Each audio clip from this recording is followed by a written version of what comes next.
Across the state on SWX Television.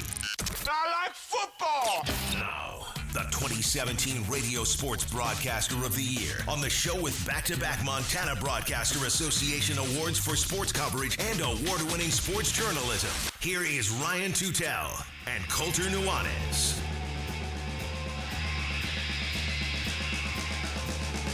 Hello, Montana.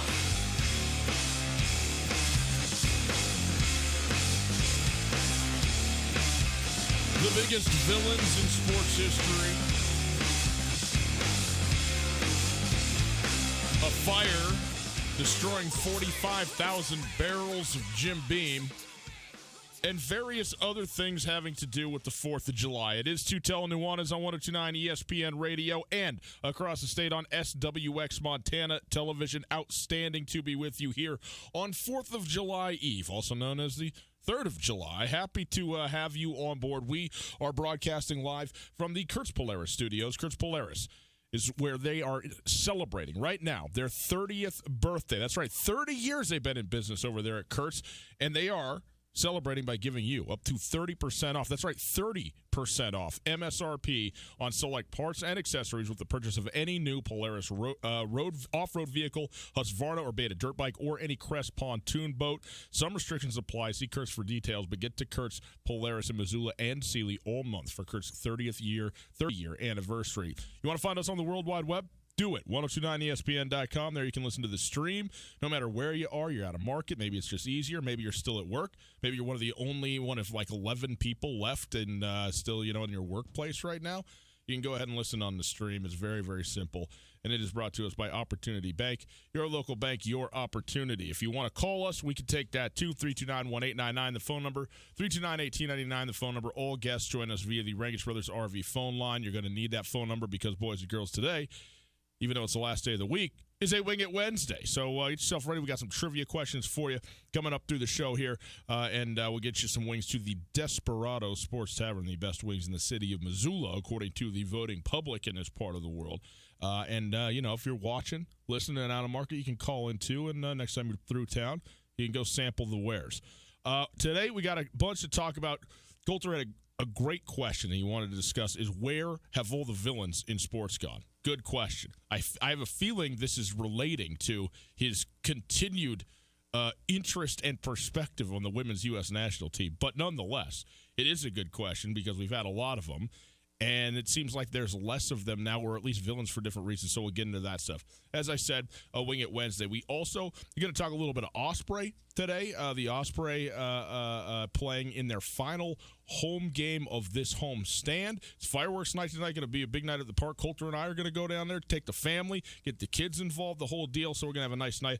And if you want to go down there, go check that out. That'll be fun. But the Osprey getting a win last night, handing the Chuckers just their second loss of the season last night, 2-1. So the rubber match today in Missoula. We also are going to get into really the worst thing, just a tragedy, truly, that has befallen the United States of America in the past 24 hours or so.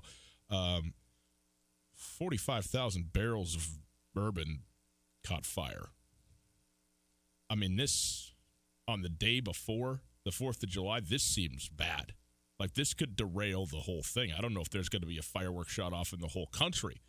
45,000 barrels of Kentucky Jim Beam bourbon, boom, up in smoke. And it is burning as we speak. Interesting situation that is. I'll tell you all about it. I'll tell you why they need to put that fire out in a quick hurry. So we'll get into all of that stuff and more on the big show. It is the 3rd of July, so we got plenty to do. But normally we do this on Friday, but let's be honest. It doesn't matter what day it is. It just matters that it's the day before the weekend. Heck, if you're Tommy Evans, it's just every single day. It doesn't matter at all. You go to Florence Coffee Company and you get yourself loaded up with some caffeine and you stay up late and you do the thing tonight and then you get up, whenever you want to on the 4th of July because it's going to be a late night tomorrow if you headed up to the lake, whatever. How many people are listening to us right now, Colter? I would say about 20% of normal, so like 25,000. No. I would say 500% of normal because everyone is driving right now. Everybody is in their cars headed for the hills, headed for the lakes, headed for the rivers, whatever they are. It is a parking lot across western Montana, and, they're all tuning. Hey, take it easy with each other. You know what I'm saying there? You're going to be just you're going to get there, for crying out loud. Think about Coulter and me. We're still in here on our grind. We're still working. We just started our workday, for crying out loud. So you guys can have a little patience. You can have a little patience out there on the road. You're right. We've been working all day, but we're still here. We're doing it. So, we'd like to be in the car with you, headed to the lake, and we're not. Headed camping, and we're not. So, don't feel too bad for yourself. Don't get upset with each other. Just go out there, take it easy. But there are a lot of people listening to us on the 3rd of July right now as everybody heads out of town. Well, guess what? You want to save some time? You're not getting anywhere anyway. You might as well drop in. Get yourself a Florence Coffee Company coffee. I got myself standard iced vanilla latte. Coulter, you went iced coffee today, too. You're a big tea guy. It looks like you went coffee today. Turning it back up. Whoa. Coulter's got to get back in, too. And he knows it's going to be a late night watching all my kids because I'm not paying attention. I got about 6 under the age of 6-year-olds coming with us to the Osprey game tonight. Oh, yeah, because my buddy Steve's got kids, too. Oh, Steve's kids coming Brooks's along. kid. Yeah, everybody's kids. I said you should go to the game, and I told everybody, get down there.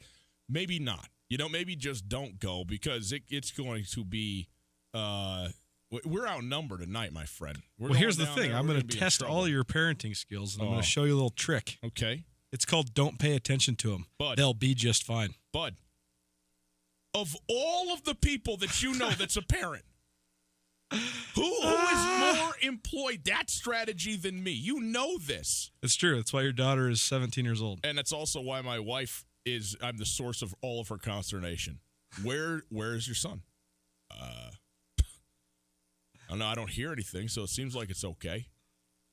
Actually, that's the thing. You want to hear them crying. Like, if they're crying, it's all right. When you hear nothing, you know that all of the milk is on the floor. All of the oil has been poured out onto the garage. That's when you know. If there's nothing going on, that's when you're into real trouble. That's what every parent knows for sure. Your brother and I were playing golf the other day, and we were talking about how we have a lot of our friends from childhood's numbers memorized, phone numbers memorized. He's like, I don't know yours, though. I said, yeah, I don't know yours either. And then we realized that, one, Austin has not answered the phone even when he didn't answer the phone when he was 8. Never. Let alone 30. Never. Nope. And I also remember that I don't ever remember actually calling him or inviting or getting invited to your house. I just got on my bike and rode to the house because everybody was on the basketball court right behind your house. That's right. That's where the game always was. You just arrive. Yeah, absolutely. Mom, be back later. There you go. Okay. Very good. Go to Florence Coffee Company. Stay up late. Sleep in. And enjoy your weekend, your 4th of July weekend with some Flow Cocoa. Coulter, guess what I did today? You rode the bike. I talked to you. You were breathing huffing strenuously. I answered the phone, and you immediately said, are you doing push-ups? Now, which would be a very difficult task on the phone, I might add. That's an odd way to answer the phone if you're up there doing the push-ups. I, of course, as you know, can do as many one-handed push-ups as I want, so I can talk on the phone while I'm doing push-ups, but most cannot. So it's a reasonable thought by you, but no, I was on the bike, and you said, dude, you don't have the slightest clue.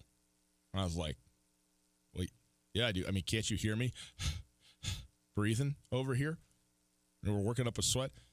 Like, bud, I don't know if I'm making it in tonight because I was over there at the sweat cycle, and the first word of the thing is no lie. I mean, you said to me in text, I think I've lost 8 pounds today. 8 pounds. I'm not kidding. I'm not kidding. I lost 4 pounds during this workout. You did? I lost 4 pounds in the workout. I weighed myself before because I knew it was going to be crazy. So, Sweat Cycle, they don't just do cycling. These cycling classes are great. You guys should go try them out because they get. The best way I could say it is they get harder every time because you get better at it, so you push yourself more. Yeah. And it's a great way to push yourself. You're in and out. I mean, I was soaking wet walking out of there last night. We don't get done here till 6:15. Yep. I was out of there by 7:15. Workout, good, ready to go. Done deal. Cook yourself whatever you want for dinner. Feeling great, feeling righteous. But today, they got some other stuff too. Sweat Intensive, which is like cycling plus weightlifting. But I went to the king, the queen, called Drench. And you go into this. 21 Pilots' new record is called Trench. It's like a chic dungeon below Sweat Cycle. It's really cool. It's fancy, state of the art weight room, but it's underground. I mean, it's below Broadway right there. I never even knew this space existed, but they've remodeled it. It's totally cool. I mean, the innuendo is that, well, you're already here in case you don't make it, right? I Yeah. mean, that's the point, isn't it? And these workouts, I mean, they are so hard. They're so hard, but they go by so fast. And man, just soaked at the end. All sorts of strength and core stuff and stuff you would literally never do on your own. Even if you are listening to this and you're a weightlifter or you're a trail runner or a jogger, the stuff that we did, you would never do. You wouldn't even think of doing. And it's just the creativity of it, let alone the movements and stuff. But it was an excellent workout. And Allie is a great teacher. I appreciate her being a part of this show. And thanks for having us. And you guys should go check it out. The corner of Higgins and Broadway, Sweat Cycle, Sweat Shop. It's a good place to be.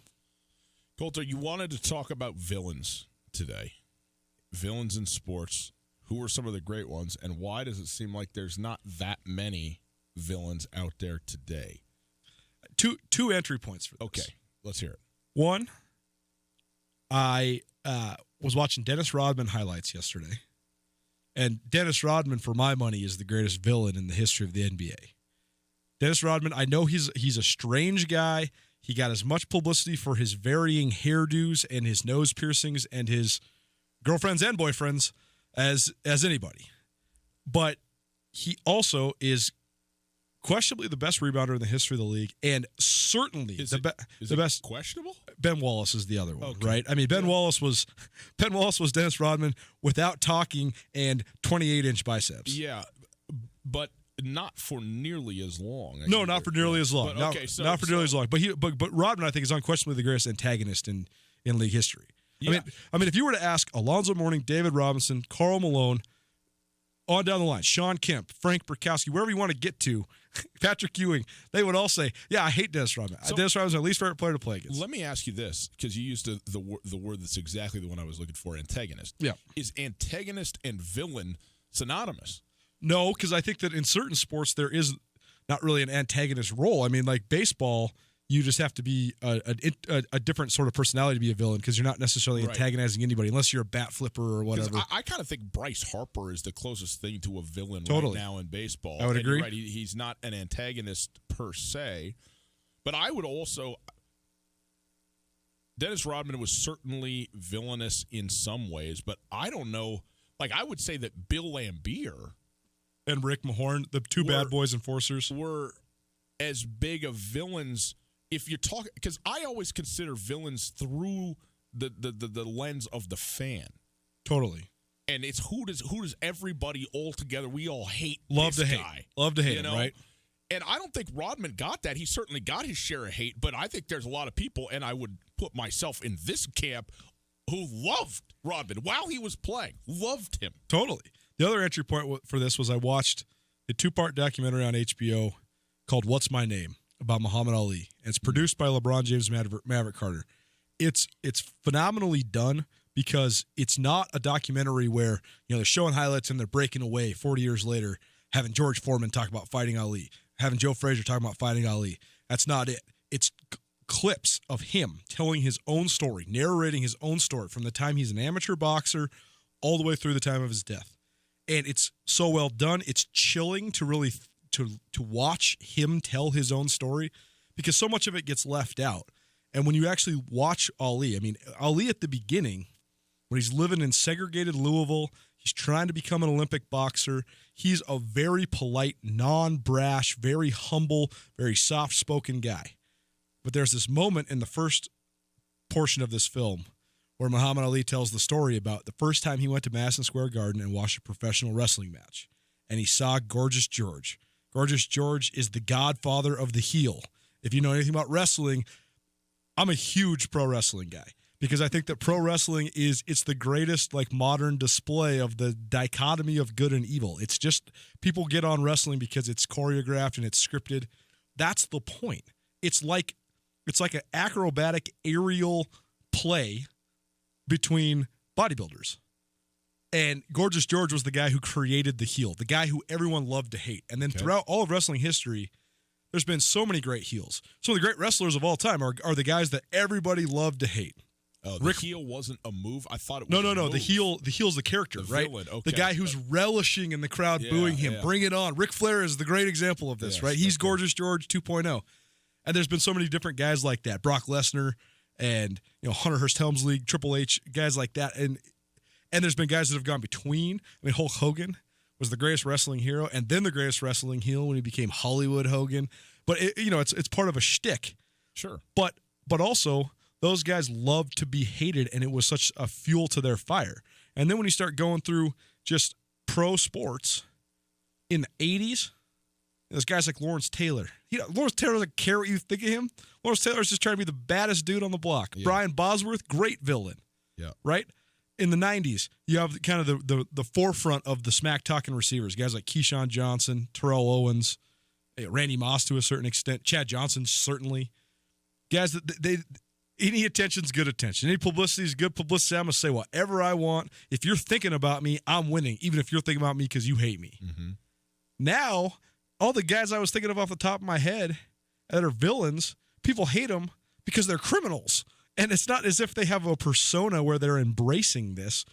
Where's the Albert Bells? Where's the Barry Bondses? Where's even the Roger Clemens? The guys that people truly love to hate. Because they're surly, because they're brash, because they take no prisoners, because they're irreverent. And that revel in it. Because there's a Right. lot of guys who get some of that and clearly don't like it, and don't and sort of shy away from that. And that's why I think Bryce Harper is maybe as close as I can think of right now, because I don't know if he revels in it so much as he just, it seems like, truly does It just not doesn't care. bother him. Does not care. The other guy that I thought of that was, probably the biggest superstar who's like this is Floyd Mayweather. I was going to say, the arena, and this goes back to your wrestling thing, and you talked about, but when you get into the fighting, whether it's the boxing, is Conor McGregor, maybe, who's more villainous than that guy, even though he's got plenty of fans or had plenty of fans going on? People, he would just talk and talk and talk. It was a WWE act, but it was an actual fight, when he was doing it. And so I think the realm of boxing, of MMA, is very conducive to that. And you don't have,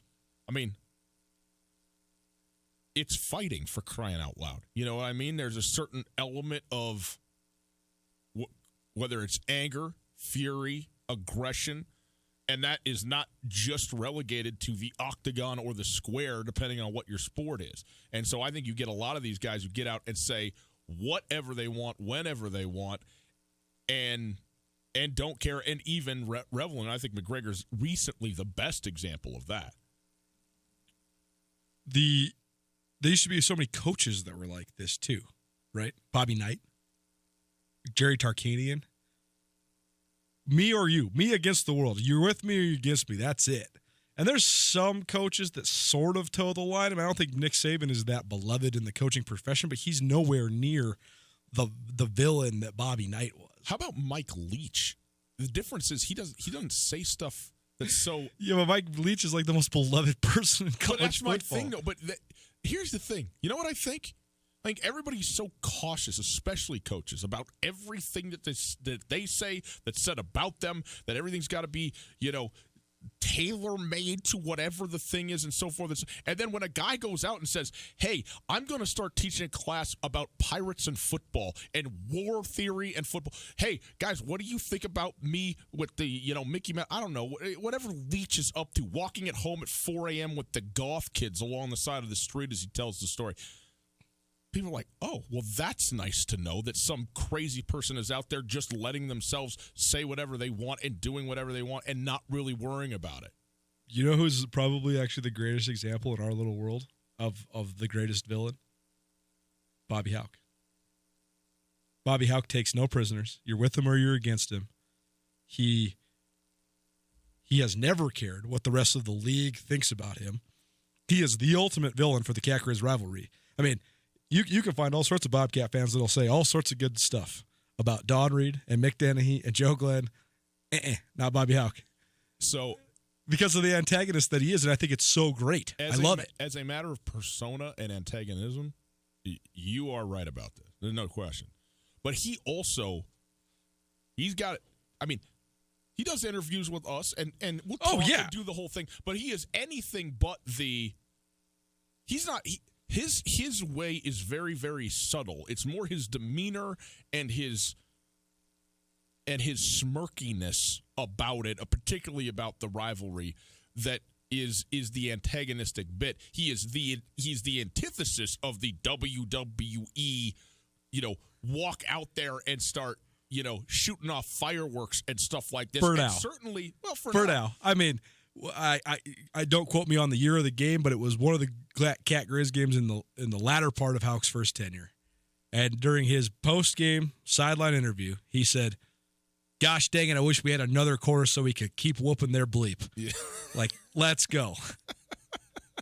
Well, and that's And on the other side of this thing, if only, I mean, the world would have exploded if it would have lasted too long. But if we could have had a decade of Mike Kramer versus Bobby Houck, there's no guy that was better for their school and more like villainous to the other school than those two guys. They were such a perfect combo. It's like a movie because you can cast either one as the hero and the villain on either side of the rivalry.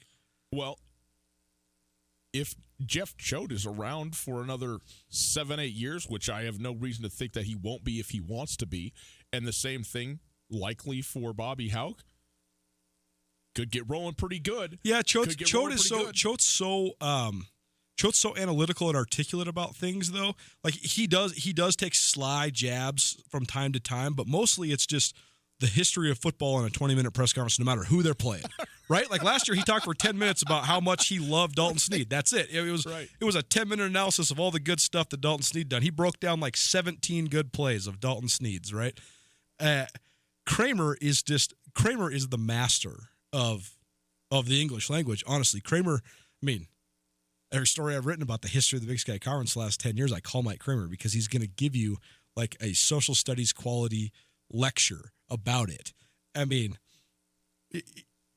he's just second to none in he should have been a boxing promoter is what he should have been.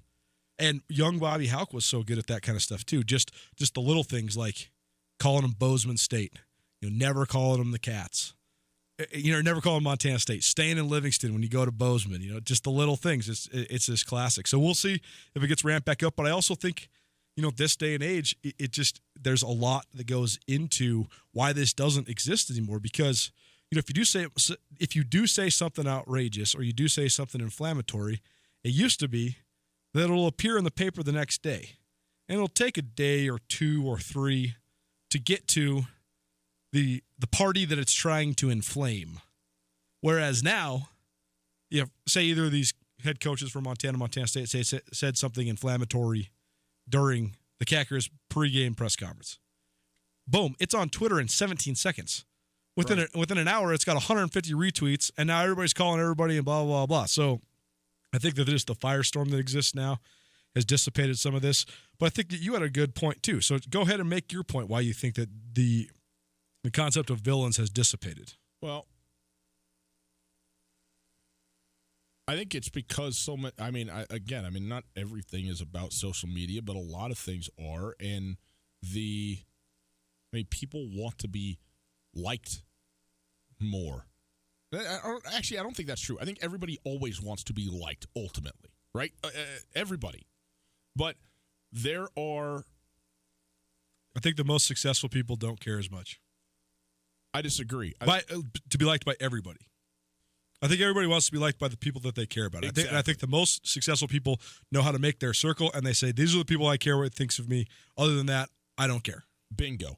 That's the key. And what we have now, and I think I'm generationally in this middle ground, in this brackish water where, older than me is what, the social media is so stupid and dumb, and younger than me, it's what I'm spending a lot of my time up to. And I'm kind of in this middle, and I get pulled in both directions. But it appears to me that, say, the 30 and under group, which, by the way, comprises most of the professional athletes at work right now, social media is a very, very direct and impactful and accepted informant about yourself.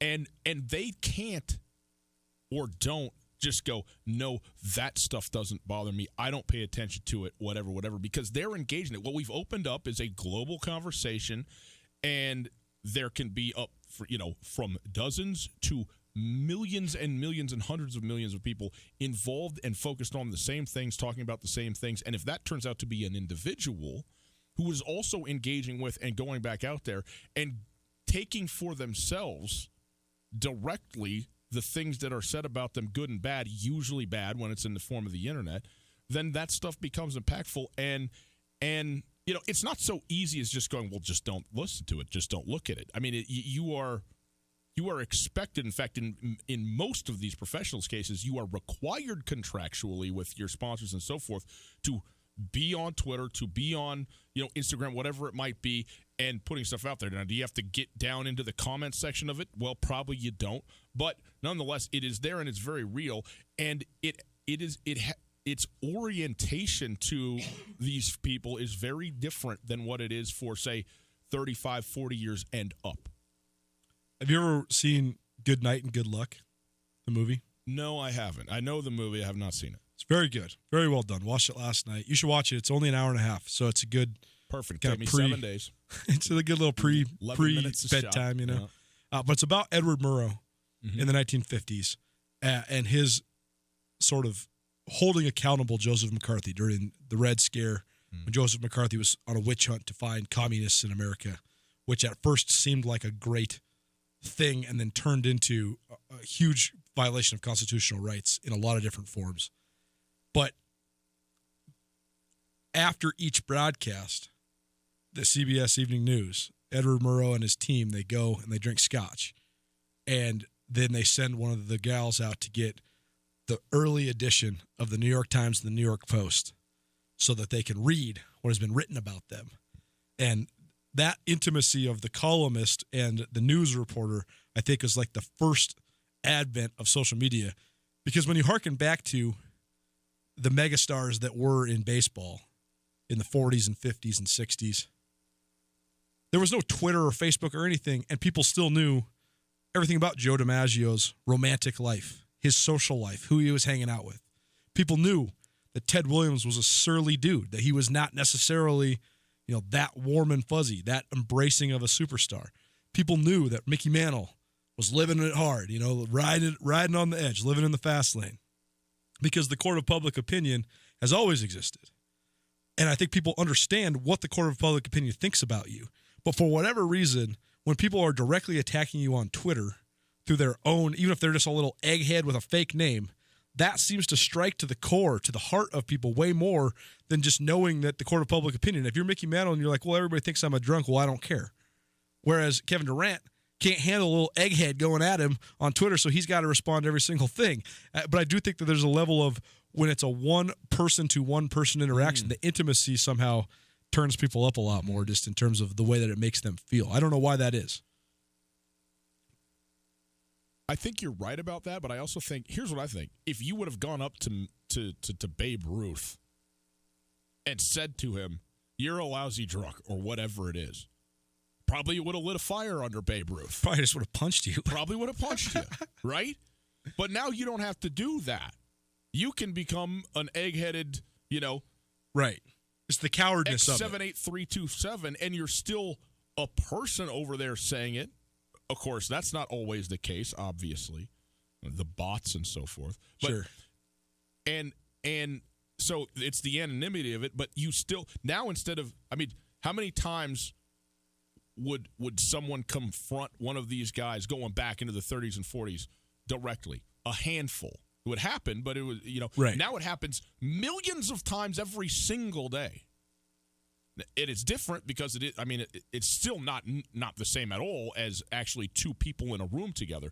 But you're right, because that it's like, okay, well, this is what somebody is saying about me. That's why you like the Jimmy Kimmel. Is it Jimmy Kimmel doing the mean tweets? Yep. Or Fallon? I don't remember. I don't know who it is. But that stuff where it's like, okay, you can laugh it off, all right, but being true, and I think a lot of people put stuff out there and just say immediately what's on their mind, which is tremendously mean and mean-spirited, but also like, well, Taylor Swift is never going to see this. Like, what? You're reacting to some music video. Maybe somebody spent a lot of time, a lot of effort to get something out there that they really liked and cared for, and you go, oh, this is stupid, or whatever. Well, you would never say that to a person who had done that, and you probably don't even think it actually in your heart of hearts, but if you're on the internet, you're typing away, boom, boom, boom, send, done deal. And now all of a sudden, like, now people are upset, and, makes sense. And it's just the lack of thinking and the reactionary, reality of what it is to traffic in the web. I agree that Bryce Harper's the number one villain in Major League Baseball. I think there's actually a couple other guys. Who's the kid from the White Sox? Who's the bat flipper? Tim Anderson, is that right? I know who you're speaking out. I can't remember his name. Yeah. Yasiel Puig? Yasiel Puig is definitely up there. There's some other ones, too. In baseball. Baseball's one where you can, if you don't play the game, quote unquote, the right way, you can just get yourself sideways with your peers and the fans. Mm-hmm. So I think there's some there. I also think that baseball comes with such an element of arrogance. Like you almost like have to be cocky to be good at baseball. Like at least within your baseball persona, you have to have that ballpark persona. I'm just going to come up here and I'm ready to go. Baez. I mean, exactly. Yeah. Bryce Harper. I mean, Bryce Harper is he's just been the dude since he was 18 years old. But I think it's a little bit more gray area, especially in the NFL right now, because there's so many hated guys in the NFL, but it's all because of their off-the-field stuff. I mean, these guys are just idiots, and they're just doing such you horrible said there's plenty things. Of guys that are hated in the NFL, and they're all warranted. They're all warranted, right? Like, if you're hitting women, you deserve everything you get, but that's different to me than being a villain. Of course. So yes. who are the great villains in the league? I mean, Ezekiel Elliott is definitely toeing the line, but so much of his is because of his bad behavior, too. I mean, I would have said, except for you and I both on the side, I would have said Phillip Rivers. Yeah, he's changed a little bit. That's a good one. But he, when he gets out there and he gets the Chucky clown ugly face going and he's yelling and screaming but also not swearing hilariously. How about Ndamukong Suh? Yeah, that's a good one. I didn't get there with Ndamukong Suh. We were having belly laughs the other night thinking about we were thinking about just specifically interior defensive linemen in the NFL playing in the 1960s. Like, can you imagine? Oh, like we watched that Ice Bowl the other day, and these offensive linemen are like my size. I mean, Ndamukong, you would have a medical emergency. Someone would die. For real. If you put Ndamukong Suh and Aaron Donald in a game in the 1960s, someone would die.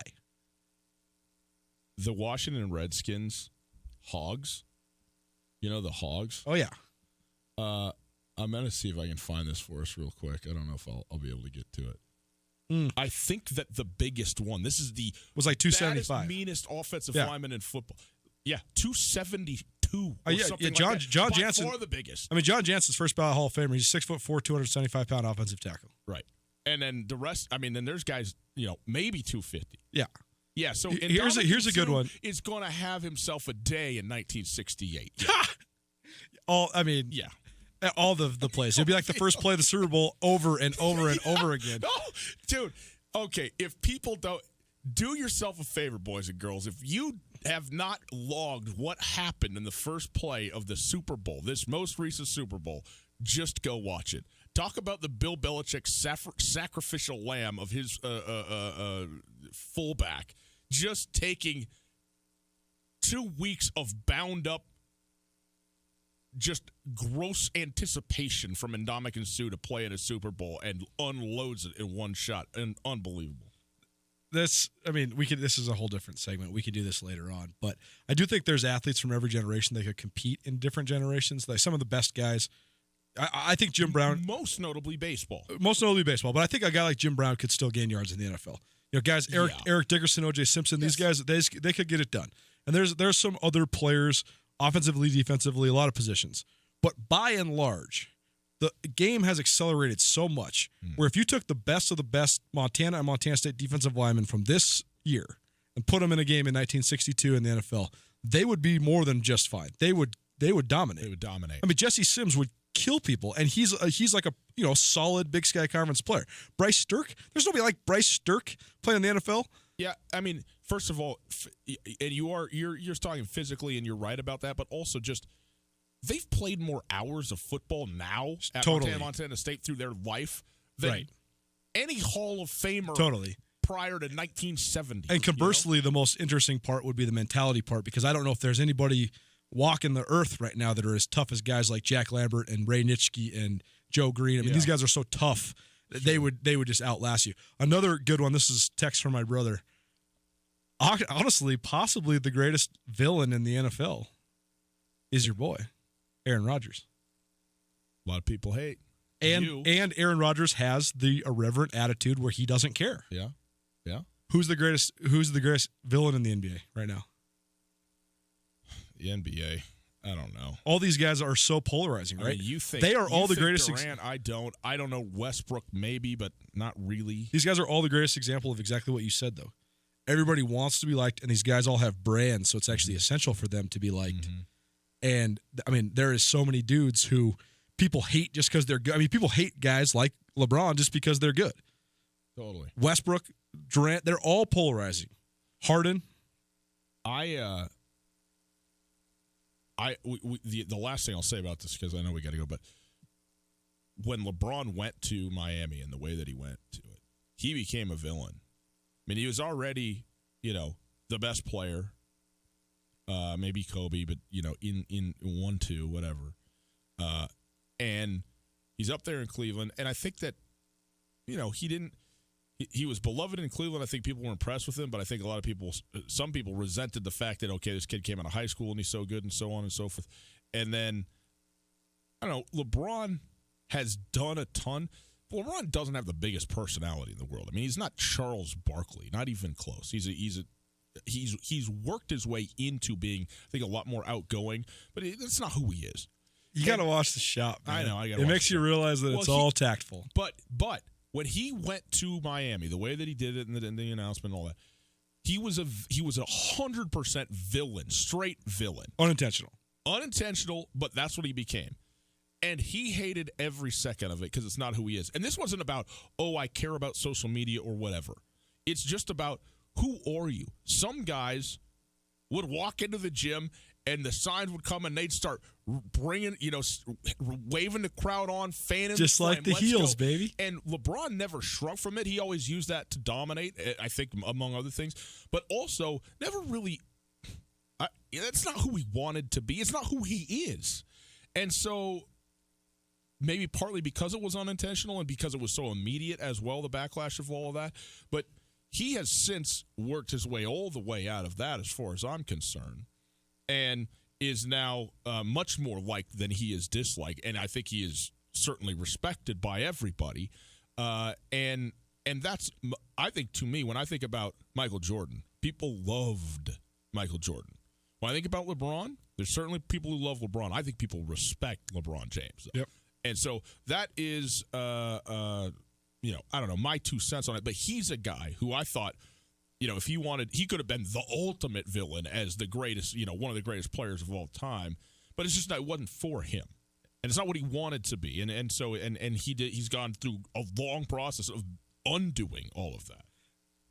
Every sports Disney movie. It's the upstart good guy team, the Mighty Ducks, the Titans, whatever, versus Iceland, versus the dark team, right? The team that wears black and the team that is villains and the team that loves being villains. It's all old and that's how it was. That especially in the NFL, that's how it was. I mean, think about all the NFL champion teams that were hated teams, from the Raiders to the Cowboys to the Steelers. I mean, very few of the teams were, kind of like San Francisco 49ers were like kind of the only good feel-good story. I mean, even the 85 Bears, just villains, savages. Totally. And now it's not like that. And I think, I don't know, I miss it because there is a certain element of theater to the good versus evil, and it's not quite there like it used to be. Dutel Nuanez, 102.9 ESPN Radio. Nothing to talk about 40 minutes in. 329-1899. Give us a call right now. It's time for a Wing It Wednesday, boys and girls. I got a smattering of trivia questions for you. It's about bourbon. It's about tennis. We got it all covered. Don't worry. Don't let that scare you. You're going to get them. We're going to give you the tickets. 329-1899. Give us a call right now. Go to the Desperado. Have some wings next.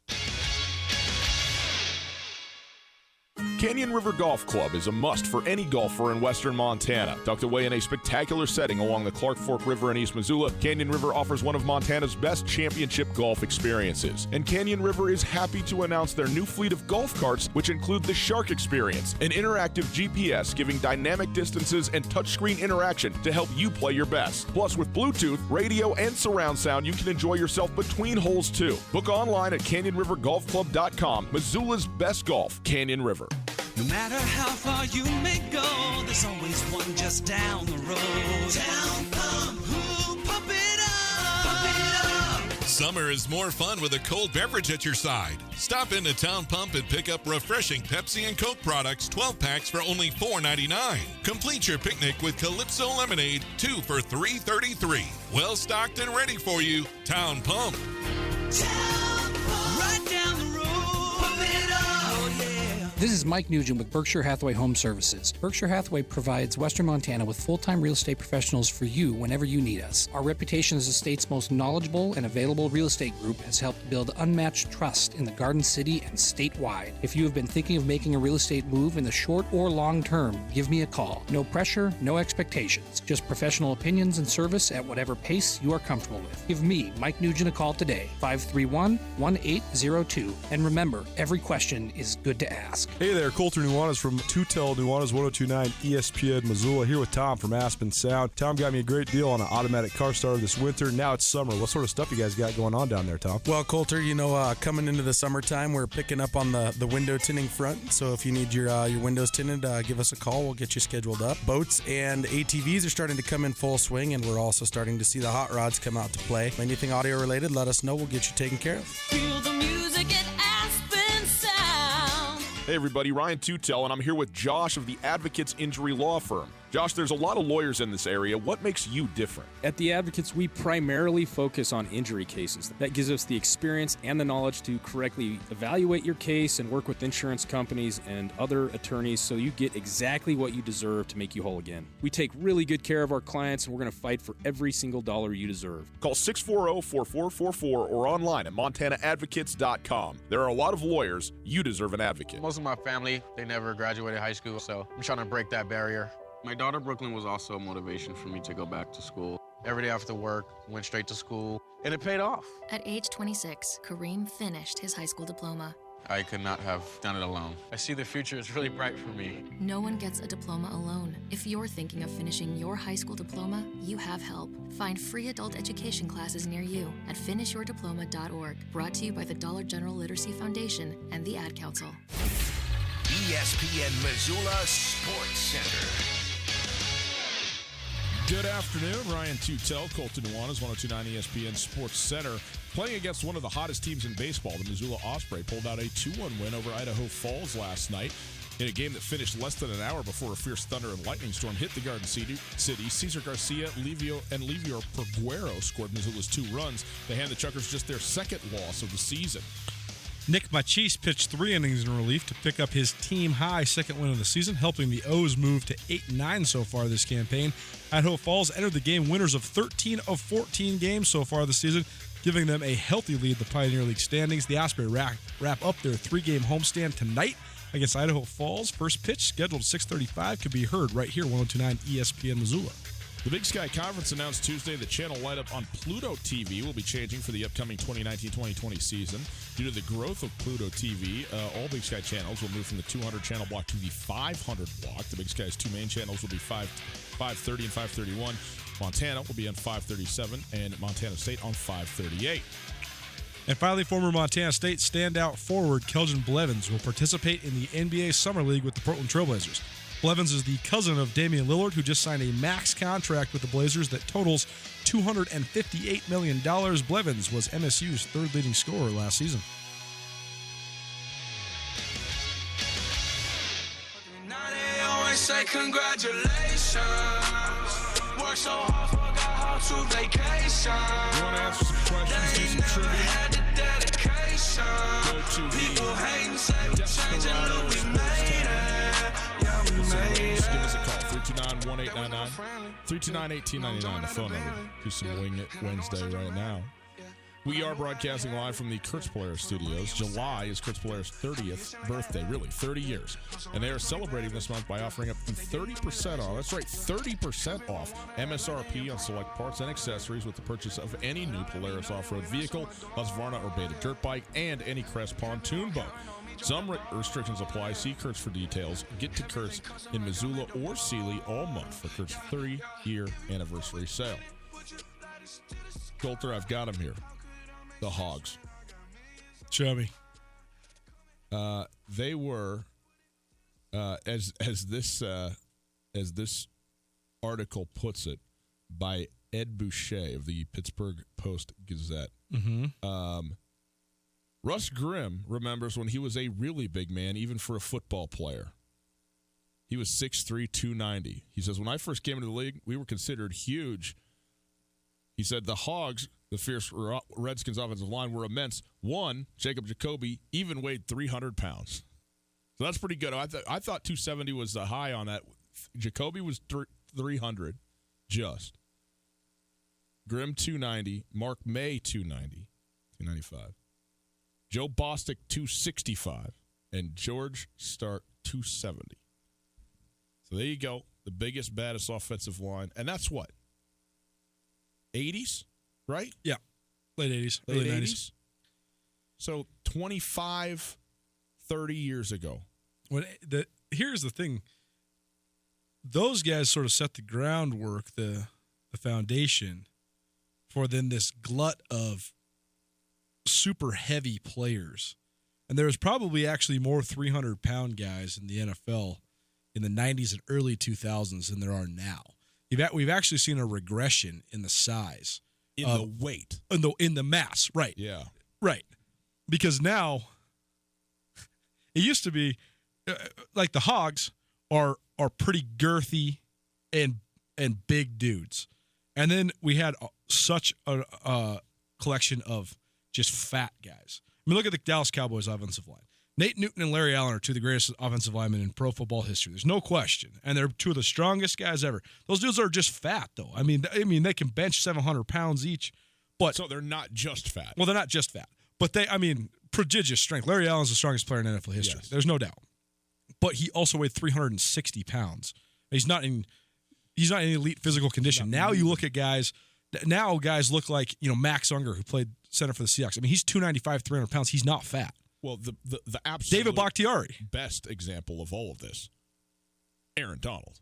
Aaron Donald. You can't find an interior lineman anywhere either side of the ball where you're like, well, I'd like to be him with my shirt off.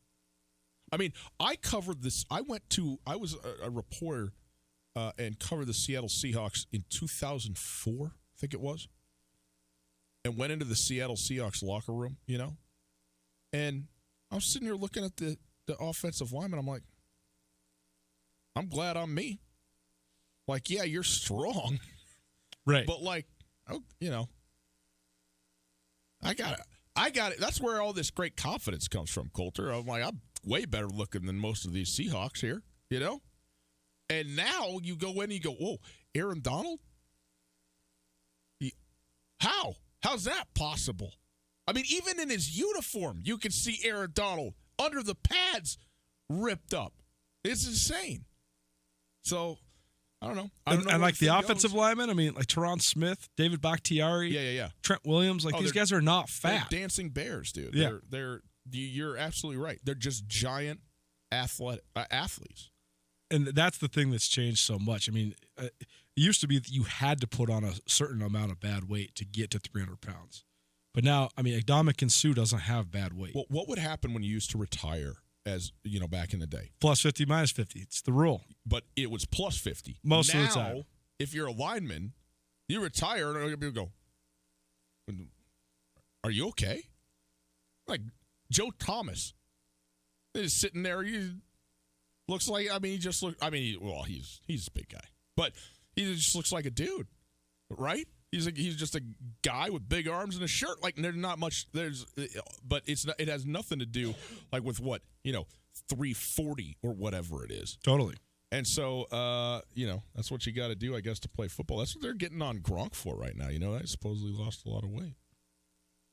Well, yeah. The thing is, when you're like long, lean limbed like him, to stay 270, you have to eat so much. I mean, what's the matter with that? I'm into it. It's Tutel and Nuanez, 102.9 ESPN Radio. Okay, we're going to get to a Wing It Wednesday. We got to do it. We got to do it here in a little bit, okay? Because we're up against it. We'll do it in a bit. Boy, some chicken wings would really hit the spot. Wouldn't they? Wouldn't they, though? Garden City Paint and Glass in Missoula is like your paint doctor. They take the pain out of painting. Don't trust your home to anything less than professional PPG paints from Garden City Paint and Glass. Go to visualizecolors.com. Scan in your room photo to see what color combinations will look best before painting. That's visualizecolors.com, featuring professional PPG paints. Garden City Paint and Glass in Missoula, across from the Southside McDonald's at 3217 Brooks. Take summer by storm with a new Polaris off-road vehicle. During the summer sales event, rebates go as high as $2,000 and financing is as low as 3.99%. Live your life wide open in a high-performance RZR. Tackle anything from mountains to mud holes on our legendary Sportsman ATV. Get more done with a hard-working Ranger or take on any task or trail in a versatile Polaris General. Whatever you're looking for, now is the time to take your pick from the off-road's best-selling lineup. See Polaris.com or your Polaris dealer for rebates up to $2,000 and financing as low as 3.99% APR for 36 months during the Polaris Summer Sales Event at Kurtz Polaris, 2904 West Broadway in Missoula and Highway 83 in Sealy. July is Kurtz Polaris' 30th birthday, and they are celebrating with unprecedented savings on select parts and accessories with the purchase of a new Polaris off-road vehicle, Beta or Husqvarna dirt bike, or any of their new line of Crest pontoon boats. Go to Kurtz Polaris for details. Offers valid in U.S. through 7/23/19 on new 2015 through 2019 vehicles, subject to credit approval. Offers vary by model. See dealer for details. Always wear a helmet, never drink and ride.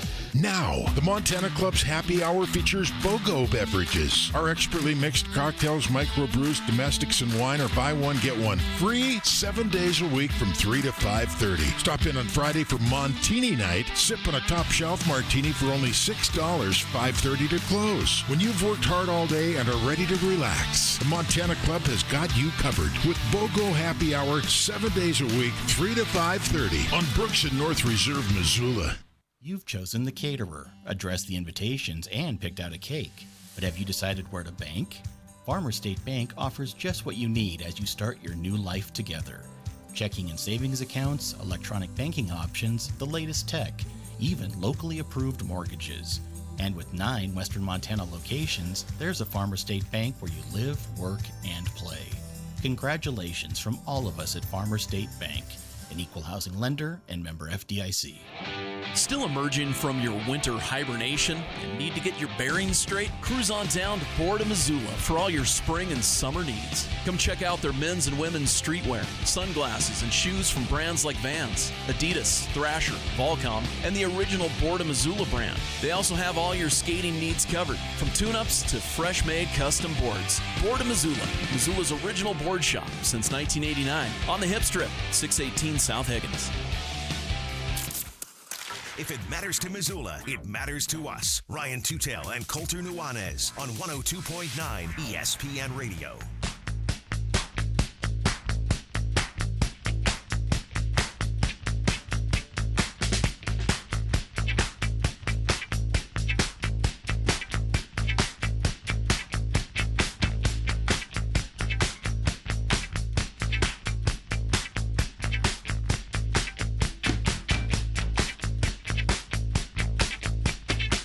States.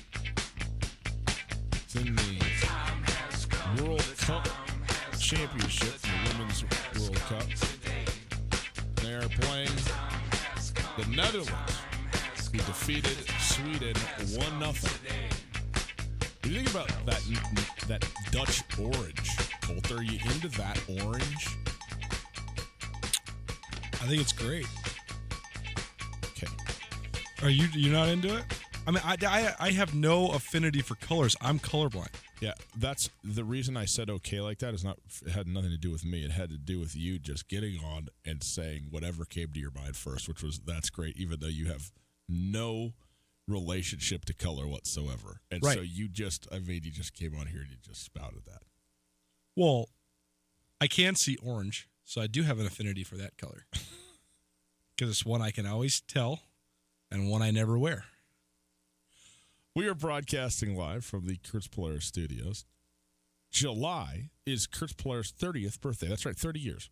And they are celebrating this month by offering up to 30%, that's right, 30% off of MSRP on select parts and accessories with the purchase of any new Polaris off-road vehicle, Husqvarna or Beta dirt bike, or any Crest pontoon boat. That's right, they got pontoon boats now at Kurtz. Great. Some restrictions apply. See Kurtz for details. Get to Kurtz Polaris in Missoula and Sealy all month long for Kurtz Polaris 30th anniversary sale. One time, a group of my friends rented a pontoon boat on Flathead Lake, I think actually over the 4th of July, and they sunk it. That's, I guess good that it's a rental, bad that it's a rental. Terrible. So bad, because you have to sign off on it. You got to pay 3 times the price of the boat. Come on, where's the insurance at? Well, but then obviously the renter wants to get the boat and make you repair it so they make money off of it. It was bad. It was real bad. Middle of the lake, not close to the shore. I was up at the lake this weekend, and I see this guy walking. I'm like, well, that's no average man. And then I was like, you know what? I think I may recognize this person. And, you're a little ways away in the distance. And I just kind of yell out, Brian? He looks up. Hey! Comes over. Brian Qualley, former Grizz center. Yes, slightly above average sized man. Is he? If he's not 7 feet, he's right. He's at 7 it. feet tall, and proportionate. He's a big guy all the way around, not just tall. And he was on his way on a boat ride, and so we chatted for a while and talked. It was good to see him. So it couldn't be a nicer guy, Brian Qualley. We talked to him on a number of occasions. Really think highly of him. But he went to get into a just regular human-sized motorboat. Yeah. And they also had some supplies because they were making a run out to kind of where they were staying. And he wasn't the only person on the boat. A couple other guys. I wasn't sure that boat was going to get there. I thought the water was going to start coming in the back. And that's the thing. Like, as soon as the water starts, there's no going back. Like, you got to jump out the boat right now and make that thing float because the water, it's a trickle, then it's running, and now you're sunk. And you can't always tell from the inside, like, really how close you are to the water because I've seen some boats out on the lake, man, that you're like, buddy, you have got to get rid of something out of there. Draw straws or whatever. Who's swimming? Because we got to make this. Sutel Nuanez. It's 4th of July, man. Boat safety. That's what we're about here today, right? I told you the story about when my brother floated the locks on a tube. You have we mentioned, had overcapacity in the raft, so 14-year-old Brooks decided, let's go. I'm going to take the snow tube face first, life jacket down the Lochsa. How'd it go? Well, my brother was actually the most extreme brave person I've ever met until he was like 18, and then that all came crashing down with all his just massive injuries, and now he's very cautious. I think it's very good life lessons. He got to feel the thrill of adrenaline and experience wisdom and courage and caution and at a young age. Your brother has had some more significant injuries than anybody ever should. But I am very much of the persuasion, within the bounds of general safety, as a father, let the kids fall over. Sure. You want to jump off the couch, buddy? Be my guest. Right, but when your son fractures his ankle and it goes through the skin and you have to have emergency surgery, you're not going to be thinking that. That's not happening off the couch. It could happen off of the balcony. Or just playing basketball. It could happen in any number of ways, but I'm talking about where all of a sudden now CPS is at your home. That's not what I'm interested in. We're keeping care of the kids, okay? But you know what? The world is hard and you are soft, and that should be a lesson that everybody at some point has to come to terms with, And there are bounds of courage, and then there are bounds, once you cross that threshold, into stupidity, and you got to know which is which. You just got to learn that lesson. There's a lot of people that are going to learn that lesson this weekend. Sometimes you just got to send it. It's like my old ski buddy used to say, just send it. Canyon River Golf Club is a must for any golfer in western Montana. Tucked away in a spectacular setting along the Clark Fork River in East Missoula, Canyon River offers one of Montana's best championship golf experiences. And Canyon River is happy to announce their new fleet of golf carts, which include the Shark Experience, an interactive GPS giving dynamic distances and touchscreen interaction to help you play your best. Plus, with Bluetooth, radio, and surround sound, you can enjoy yourself between holes too. Book online at CanyonRiverGolfClub.com. Missoula's best golf, Canyon River. Alpine Touch makes the perfect gift this summer or any time of year. If you are traveling, bring a gift that is distinctly Montana and give your loved ones some of the best spices anywhere around. From the Alpine Touch Pick 4 Spice Pack to the All-Purpose Twin Pack to the mouth-watering sunflower shoots to Alpine Touch gift cards. Alpine Touch makes the perfect Montana present. Available at retail locations around the state or online for a limited time. Use the code ESPN10 at checkout to get 10% off any online order. Alpine Touch, Montana's special spice. Les Schwab is proud to introduce two of our best tires ever, just in time for summer. There's our exclusive Reputation, a high-mileage premium passenger tire we believe has the quietest, most comfortable ride ever. Or our exceptionally quiet and smooth all-season traction tire, the Open Range AT. Get up to $150 instant rebate on 4 backcountry MT or AT tires or $50 on 4 road control passenger tires. Les Schwab Tires. Doing the right thing matters. Cannot be combined with other offers. Limited time. Terms and conditions apply. Details at leschwab.com. On Russell, across from the fairgrounds. Summer is in full swing, and your favorite coffee drink is calling to be blended into a creamy, cold Floco Frappe. Get it made with your favorite all-natural Floco flavor, all blended up into coffee perfection. Stop by any Floco location for a delicious frappe today, and go to FlorenceCoffeeCo.com. The best flavor under the big sky. Lawrence Coffee Company. Hey folks, Ryan Tutel, and I'm here with Josh of The Advocates. Josh, do most injury accidents end up in court? Luckily, most personal injury cases can be settled out of court through a fair negotiation with an insurance company. However, sometimes it is necessary. I'm prepared to do whatever it takes to get a fair settlement. Luckily, most personal injury cases can be settled out of court with a fair negotiation with the insurance company. However, I'm prepared to do whatever it takes to get the right settlement for you. It's Josh at The Advocates, 640-4444, or online at montanaadvocates.com. Hey, Tutel Nuanez here. Can't tell you how many times we've heard the face for radio joke since we came on SWX television, but it's been a fun endeavor so far. And now our esteemed producer Tommy is pushing the envelope even further. We got our own YouTube channel. That's right. If you want to watch us every day from your computer, your tablet, your cell phone, you can check out Tutel Nuanez on YouTube. Tutel Nuanez, live every weekday from 4 to 6 in the afternoons on 102.9 ESPN Radio for Missoula, SWX Montana statewide, and now around the planet Earth on YouTube. ESPN Radio for Western Montana, KKVU HD3 Stevensville, and 102.9 FM on K275BS Missoula. ESPN Missoula Sports Center. Good afternoon, Ryan Tutel, Colton Nuanez, 102.9 ESPN Sports Center. Playing against one of the hottest teams in baseball, the Missoula Osprey pulled out a 2-1 win over the Idaho Falls Chuckers last night in a game that finished less than an hour before a fierce thunder and lightning storm hit the Garden City. Cesar Garcia and Leover Peguero scored Missoula's 2 runs to hand the Chuckers just their second loss of the season. Missoula now 8-9 this season. Idaho Falls is 13-2. The O's are 6 games back. The fireworks night is tonight at Ogren Park, Allegiance Field, to complete the Ospreys' 3-game homestand. First pitch, 6:35 p.m. Tickets still available. And if you can't make it, right here, SWX Montana and 102.9 ESPN Missoula. The Big Sky Conference announced Tuesday that the channel lineup on Pluto TV will be changing for the upcoming season. Slow news day.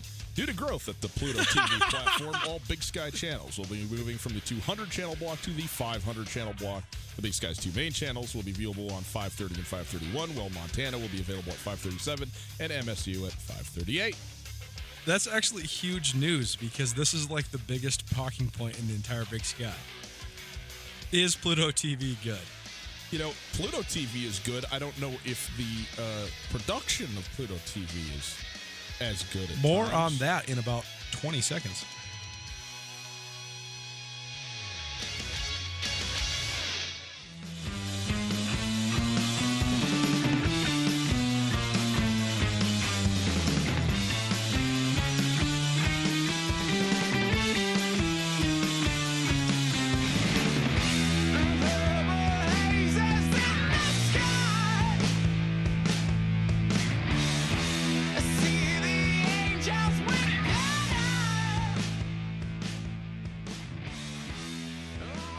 hour number 2. And then we send you off to the great beyond for a 4th of July weekend. Thanks for spending a little time with us, boys and girls. It is Tutel Nuanez on ESPN Radio, on SWX Montana Television, on YouTube, all of these various places. It's great to be with you. We are broadcasting live from the Kurtz Polaris Studios. Kurtz Polaris at 2904 West Broadway in Missoula, Highway 83 in Sealy, and celebrating their 30th birthday. That's right, 30 years they've been in business. So all month to celebrate, they're offering up to 30% off MSRP on select parts and accessories with the purchase of any new Polaris off-road vehicle. That includes Husqvarna and Beta dirt bikes, as well as Crest pontoon boats as well. Some restrictions apply. See Kurtz for details. Get to Kurtz Polaris in Missoula and Sealy all month for Kurt's 30-year anniversary sale. If you would like to listen, maybe you're out of market, maybe you're leaving the city of Missoula, but you can't get enough of us, which would be about par for the course. 1029ESPN.com. You listen to the stream, and you can get us wherever you go through the power of the internet. The stream available thanks to Opportunity Bank, your local bank, your opportunity. We got a lot to get to here in this hour. The Osprey, we're going to talk about them a little bit. They are in the rubber match tonight against the Idaho Falls Chuckers. We are also going to talk about the 4th of July a little bit. What are you doing? What do you like? What do you not like? And also, as I mentioned off the top, a great tragedy, great American tragedy. I don't know another word to use. Befell us yesterday, overnight, in fact, coming into today. 45,000 barrels of aging bourbon burned up in a warehouse fire in Kentucky. I just don't know if I have it in me to talk about this right now. I need to build up. So just let's go to the Osprey, and we'll work up to that point in a little bit. So you're getting done with this drench class, right, down at Sweat Cycle. Okay. And you're like, okay, I've been doing this. There's a clock right here. So you're like, okay, it's 42 minutes in. There's only 45-minute class. I got 3 minutes left. This is great. Yeah. You know, the torture's almost over. I've been doing all these side planks and plank push-ups and all this crazy movements I've never done before, and, you know, core is just screaming, and you're just getting whipped by all these tiny little women, so you're just like, I got to man up. You got to do this thing. And then Allie rolls out this semi-truck-sized tire in the middle of the room. Says, okay, we got to flip it down and back. Well, who? Coulter? Who else is flipping this thing? Okay. No, everybody's got to flip it. Everybody else has got to do either a plank or a wall sit the whole time for the duration of everybody else in the class doing it. So I got to sit there and do a wall sit for by 8 full minutes while the other 8 people in the class do it. And then I'm last. So I got to go flip this thing all the way down the track, all the way back. And as the last person, everybody's just glaring. Oh, just wanting you to do it. Just finish. And, you know, we're talking about a whole bunch of really fit people, and then my offensive lineman self. And they're like, well, this guy better be able to just throw this thing down the whole track. Like, because if we're just screaming through this thing, man. Regardless, great work. I told them I'd mention it again just because we're on a short week, but I appreciate them being a part of the show. I don't mean to intimidate people into going, because it actually is a great feeling of fulfillment when you get done with these workouts, because they are incredibly challenging, but you can do it. And when you're done, you feel great. Well, I'll tell you what. As I said, I went to the gym today, was there for about an hour, got about a tenth of the work that you got in. Yeah. So, but I mean, it's crazy. The point. It's crazy in, you though. knock Like, it out, you feel great. Makes your back makes your back feel better. Makes the coffee work better. Yes, everything. Right. You know. Right. Okay, Missoula Osprey. The Idaho Falls Chuckers are one of the great anomalies I have seen in the Pioneer League. I know nothing about them. I don't know why they're tearing it up like they are. But last night the Osprey won 2-1. Which was Idaho Falls' only second loss this season in 15 games. Now, winning 13 out of 15 games at any level of baseball, seriously, any level of baseball, major little league boys, all the way through the minor leagues and the major leagues, is unbelievable. It's a phenomenal run. Yep. And the fact that they are doing this in high rookie league, minor league baseball it's a crazy anomaly because it's so much more roller coaster. Developmental based. Yeah. I mean, if you look at the Pioneer League standings over the last 10 years, everybody's 500 because everybody's 500. That's what you're trying to do. You're trying to play everybody and develop everybody, and you might be 2, 3, 4 games over 500 each year if you're the champion, but that's about it. And So to get off to a 13-2 start is pretty crazy. You wonder if they are a stacked team and they're going to move some guys up now that they're kind of inching towards the mid part of the year, or what the deal is. But regardless, it was a big win for the O's last night, and it's funny because the O's have kind of just been win one, lose one, win one, lose one, win one, lose one, and they're sitting here at 8-9, and they are 6 games back of Idaho Falls, which is crazy considering they're only 17 games in. But they're having a lot better year than the other 2 Montana teams. Billings and Great Falls both struggling a little bit. And so, the O's, they're in the mix, and it'll be interesting to see. I'm excited to go to the game tonight. Winning 13 of 15 at any point is incredible. Winning 13 of your first 15 is remarkable. You know who else won 13 of their first 15? The Mariners. Your 2019 Seattle Mariners. How's it going for them? Here's the problem. What are they now? 38 and 51. Well, it's actually nice of them because they're saving their fans the heartache that usually comes with mid-August. I think they were up 7 games in the division, and they are now 17 and a half back. Whew. We have not hit the All-Star break, boys and girls. Precipitous fall. I don't expect that from the Chuckers. The Chuckers have, if you go through and just look, what do you do at Rookie A baseball? When were you drafted? What round were you taken in? Free agent? Drafted? What round? Where? They have more high draft picks playing for Idaho Falls than any of the other 3 teams in the North Division of the Pioneer League, and it's not close. And so I think that is certainly expressing itself as a matter of talent, and you see that. But like you said, the Osprey. Here's the thing that's crazy: is the Osprey have played the Chuckers, I think, more than anybody else now. With their 6th game against Idaho Falls tonight. And the other 2 teams, Great Falls,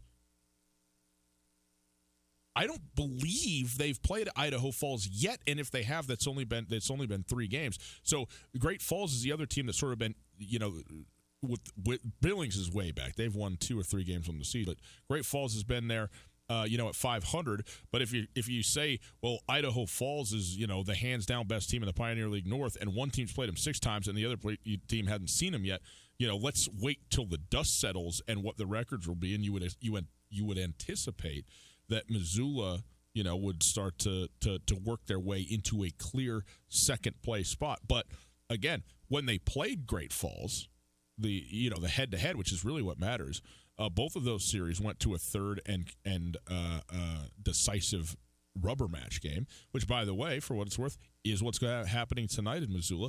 Fireworks night with the Osprey, with Idaho Falls and Missoula splitting the first 2. So, you get an opportunity to get a big home series win and head into a nice 4th of July tomorrow.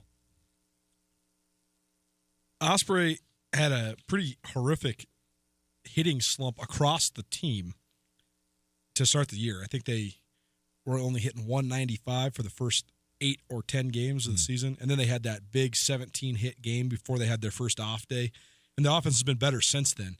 But only one guy hitting above 300, and that's Leover Peguero. He's hitting 433, slugging 617, and has an on-base percentage of 469. The first 2 lead the team. Second, the OBP is second on the team, but he's 26 for 60 right now, which is pretty darn good. It's not as if this guy is just, 4 for 10. He's second on the team in at-bats. He's got 26 hits. Peguero, too, is a spectacular defensive shortstop. Mm-hmm.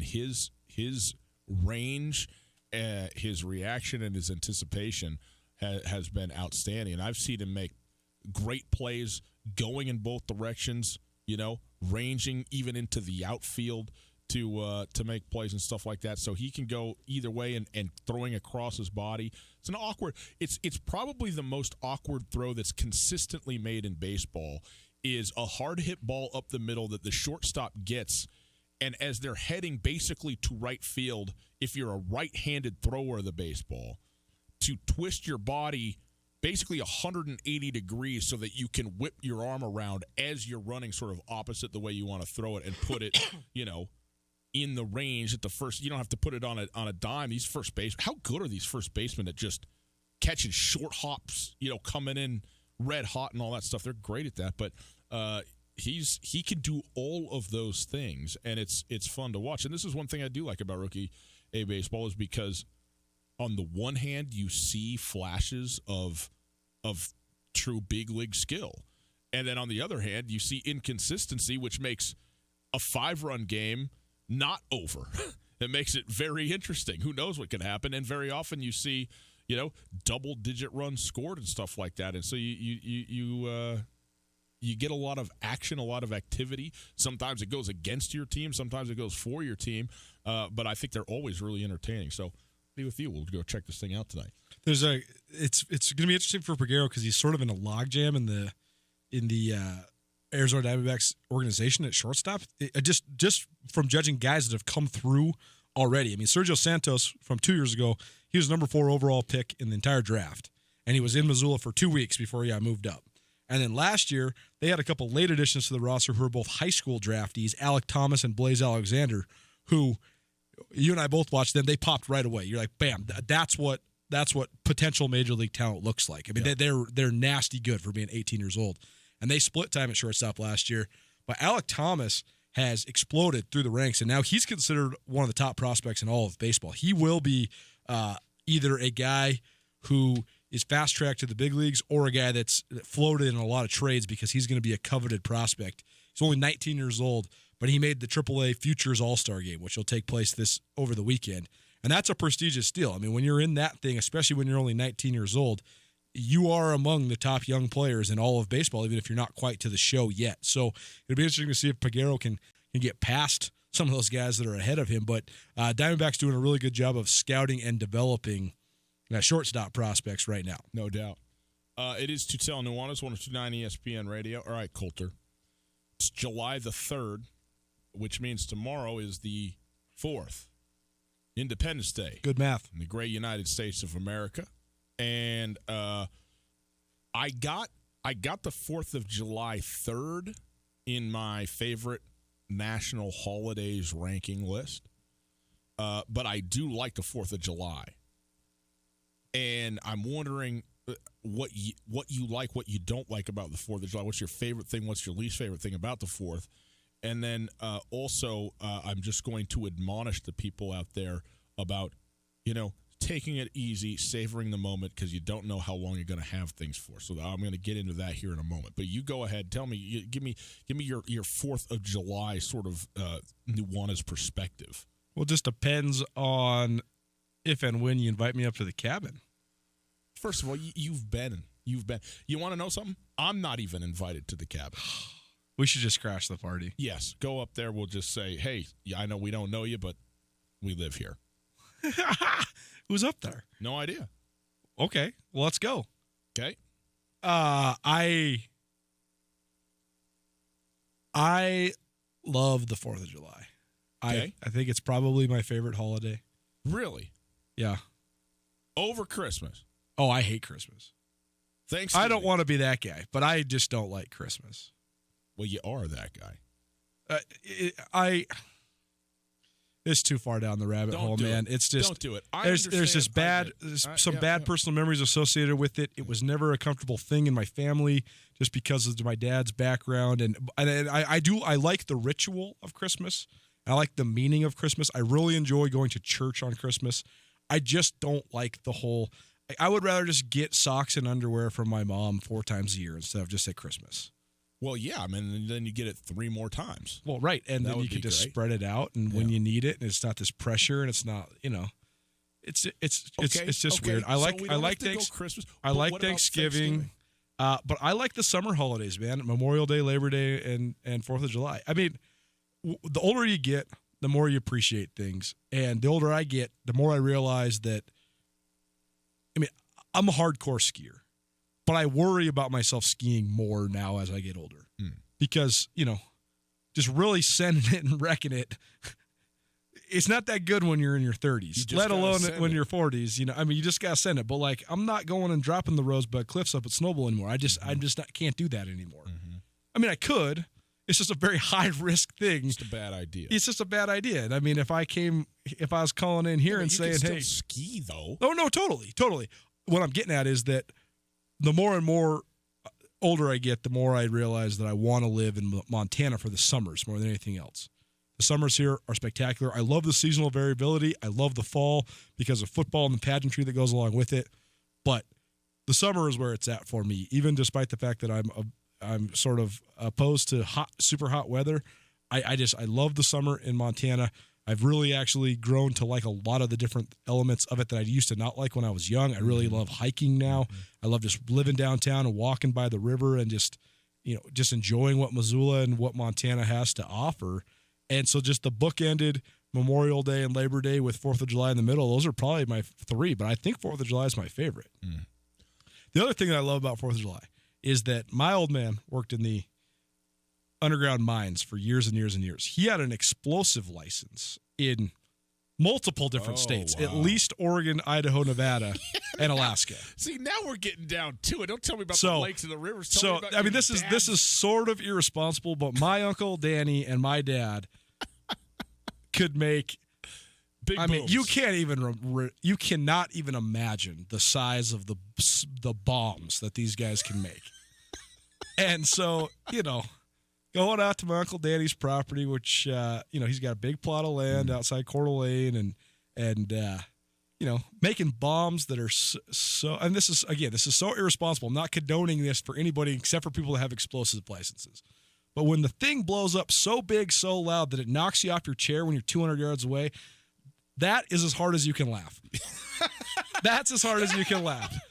And so, just the firework displays and all that kind of stuff. And just, the peak of summer. Yeah. All that stuff is great.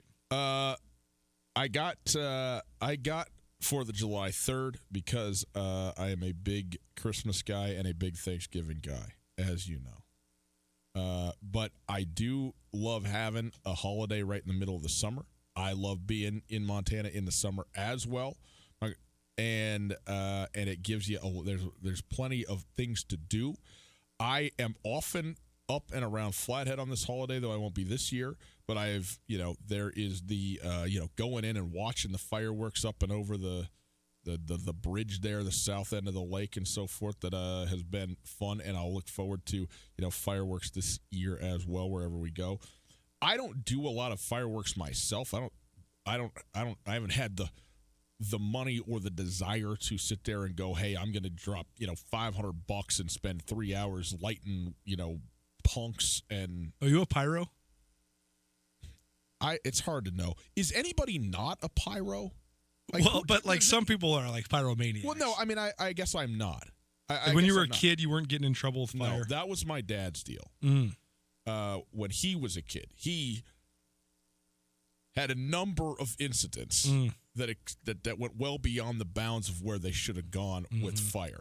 I have never had one that I can think of. Now, I love lighting a firework off as much as anybody. Sitting there shooting off, bottle rockets or whatever it is. That's a great time, and I'm into it. And if they're available, I'm going to do it. But I'm not the one who's going, we got to go up to Joe's smoke ring and load up the truck. You know what I mean? That's not my deal. And so that's fine. I do like reflecting. I mean, the United States is, I should know this, right? But I don't. But I mean, a couple 100+ years old, coming up to 300. And the history of the country and the 4th of July, the independence of it, and the independence of the American sort of spirit to an extent, I think is something that this holiday represents to me, which I like very much. I mean, I think that is something that has brought us, like anything, it can be good and bad depending on how it's expressed or used or whatever. I think it's done, it's brought a lot of good things, and I like the fact that the United States is, you look back and you go, you know what, things weren't going well in England, and we said, no, we're going to go over here. Now, I know that there's been plenty of, bad and horrific that happened along those lines, and especially going back. And so, look, I understand all of that, but any country that you look at, they got good and bad with it. It's just what it is. I mean, I don't know, maybe Switzerland. Okay? We can't go too political. No, I'm not going political at all. I'm just saying that I am happy about, the things that I like about the United States of America are the things that I try and focus on the 4th of July. And the history that it has is one that has, obviously, its ups and downs. There's been some really good things the United States has done and represents I think globally, a lot of the ideologies of freedom, of liberty, and those sorts of things, which I think are critical, fundamental principles of sort of existence, of human social existence. And so those sorts of things, make me happy, and I like that part of this holiday. So I like the 4th of July. And I don't entirely know what I'm doing tomorrow. I know some of what I'm doing tomorrow, but I don't know all of it. And that I also like, the unknown, because you never know. I mean, maybe I'll light off more fireworks than anybody in Montana tomorrow. You never know how it's going to end up. Maybe I crash every party on the block and just bring my blowtorch along and just start going to work. At least it's not this, right, where they banned fireworks on the 3rd. Remember that a couple years ago where it was so dry? Yeah. Kind of a disappointing 4th. You can't really move it up. It's called the 4th of July. Totally. Well, and that's, blessing in disguise to have rain the last couple days. Absolutely. Right? Stu Tell Nuanez, 102.9 ESPN Radio. Okay, one last thing about the 4th of July, okay? Now, we know that one good thing I think about the United States is that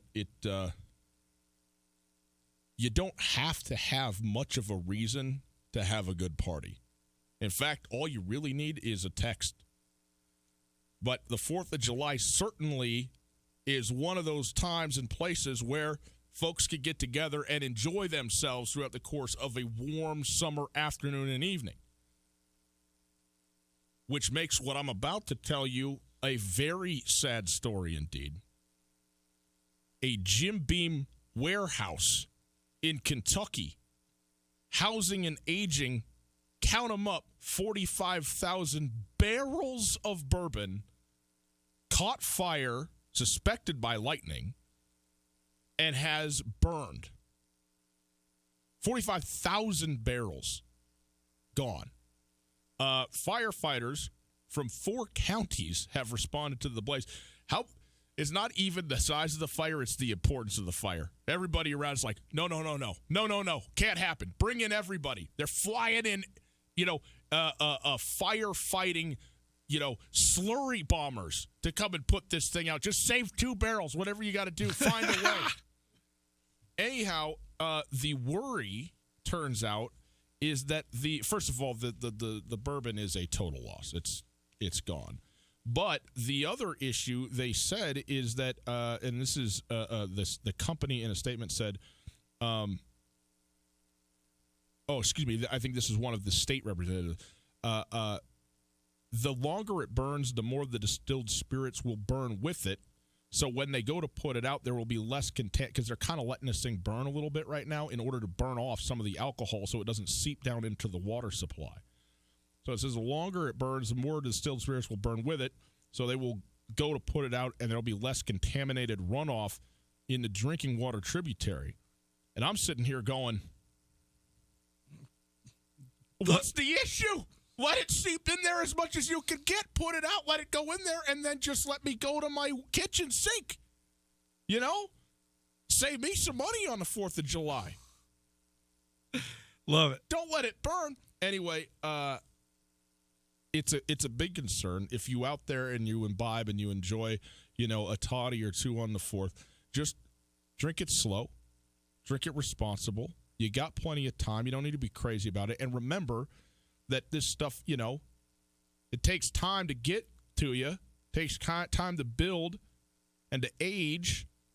And now all of a sudden, just like this one lightning strike, and you're missing 45,000 barrels of it. So don't waste it, is what I'm saying. Don't be dumb about it. Be smart and enjoy it. By the way, Coulter, if you're curious, do you know how many? Do you know what percentage of the total bourbon amount for Jim Beam, just the company that this 45,000 barrels represents? I have no clue. I was going to ask you that. Take a guess. What percentage of the whole of aging bourbon does this have? Well, 45,000 upon first impression sounds like a lot. Well, it sounds like a lot because it's a dagnab lot. It is a lot. I mean, it is a lot. How much is a barrel? Is it 100 when you think gallons? About it, when you think 50 about it, gallons? when you think about a national company like Jim Beam, sure. I mean, what liquor advertises on a higher level and is distributed at a higher level than Jim Beam? I mean, if you can afford what's her name? Mila Kunis. How do you not know her name? Kunis. She's one of the GOATs. She's one of the greatest of all time. No. You're crazy. No. You are blind. You are objectively blind. Oh, in any case, well, okay, so let's say if it was 10%, that'd be 450,000 barrels, which they're making way more than that. So I'm saying that Jim Beam makes no less than 1 million, but probably more like 5 million barrels of whiskey a year. So I'm saying, I don't know, a couple of percent, 1 or 2%. 1%.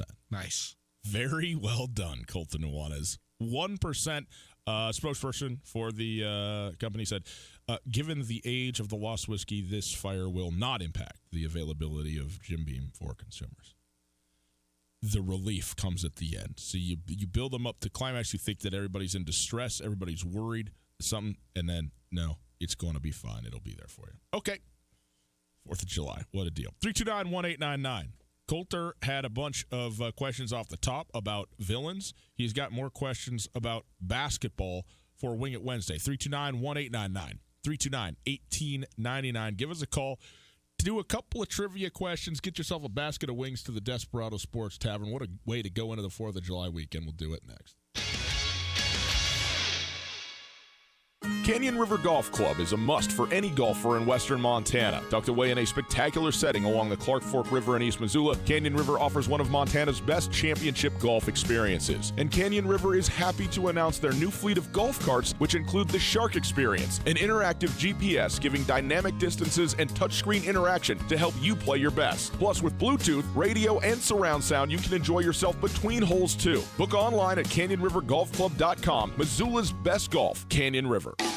You're a big league fan. You expect big league service. At the Desperado, you get exactly that. With 35 flat screens, ice-cold brews on tap, and Missoula's #1 wings, you're free to sit back and enjoy every pitch. This summer, make the Desperado your baseball home away from home. Cool off after work, relax on the weekends, soak in some great food and drinks, and watch your team make yet another great push for October. And hey, if yours can't do it, there's plenty of other teams and fun to go around at the Desperado Sports Tavern on South Russell across from the Y.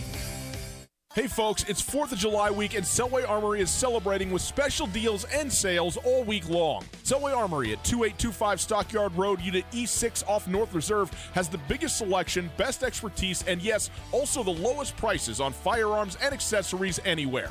So get in this week to Selway Armory. Selway Armory will be closed on Thursday, July 4th to celebrate America's birthday, but will be open every other day with great low prices and amazing deals. Celebrate America's birthday at Selway Armory.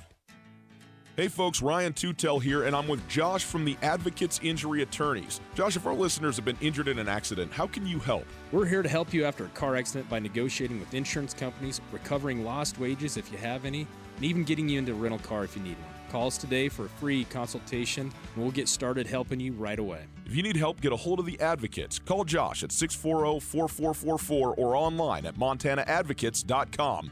You deserve an advocate. The Army National Guard is offering up to a $20,000 enlistment bonus and other tuition benefits to qualified candidates, including new recruits and those with prior military service. Already received your education or are currently in school? You may be eligible for up to $50,000 in student loan repayments. Get the education you need to land the career you've always wanted. Learn more about the many benefits that come with serving part-time in the Army National Guard. Visit NationalGuard.com today. Sponsored by the Montana National Guard. Aired by the Montana Broadcasters Association and this station. Ronald McDonald House of Missoula is proud to announce Food Truck Fridays every Friday this summer from 11:30 a.m. to 2 p.m.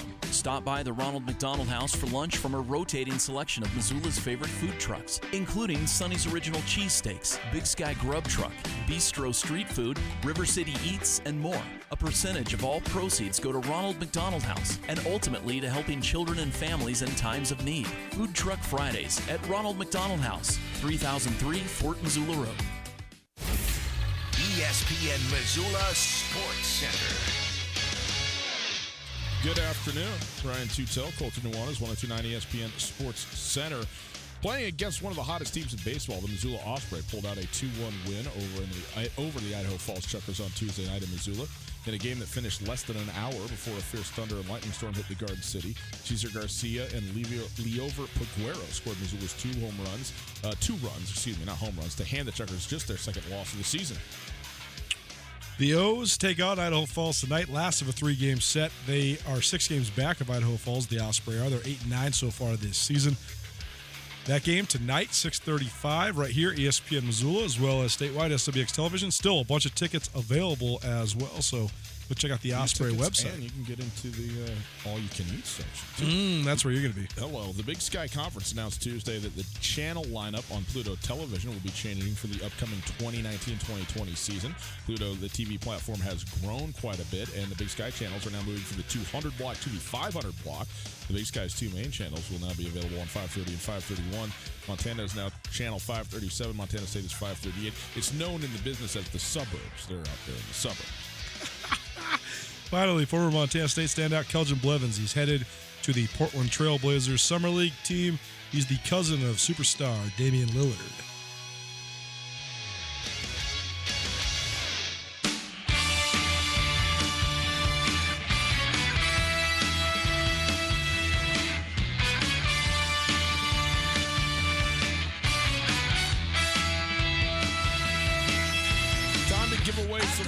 It is Tutel Nuanez. It is 103.9 ESPN Radio. It is SWX Montana Television. And it is the day before the 4th. Happy to be with all of you. Hope you are having a fantastic day. Thanks for spending some of it with us on your hearing, listening, watching devices out there in the world. It's cool to be with you. We appreciate it. We are broadcasting live from the Kurtz Polaris studios. Kurtz Polaris is celebrating their 30th birthday this month. That's right. They've been in business 30 years, and they're celebrating by, hooking you up. They're offering up to 30%. That's a lot. That's a whole lot. Off of MSRP on select parts and accessories with the purchase of a new Polaris off-road vehicle, a Husqvarna or Beta dirt bike, or any Crest pontoon boat.